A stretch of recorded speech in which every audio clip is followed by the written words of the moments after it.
In this video, I'm going to analyze the business performance of DocuSign. I imagine that most have used DocuSign in one way or another to sign bank closure documents, legal agreements, or tax returns electronically.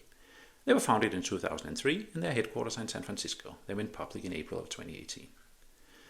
The first graph is showing the revenue versus price to sales, or the ARR multiplier.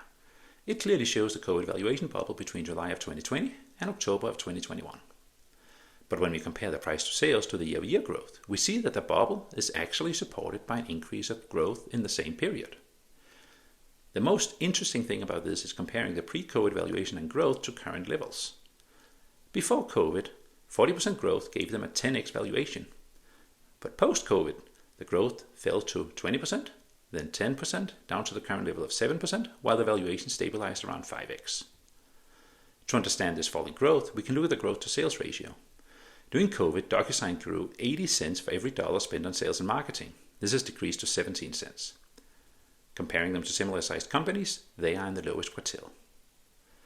This is typically a sign of a saturated market or increasing churn, meaning that they will spend the major portion of the sales effort to replenish the lost customers. The good news is that since last summer, they have turned profitable, which is probably the reason why the market is keeping a valuation of 5x. Here we look at the expense distribution based on total expenses. In the end of 2022, DocuSign began spending less on sales and marketing proportionally, having increased their spending on R&D. In conclusion, I don't see where their future growth will come from. I don't think revenue will go up significantly, and I don't see the multiplier go up as well.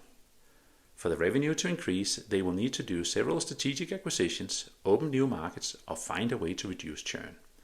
That being said, I don't see a collapse either. I'm going to give them 3 out of 5 stars.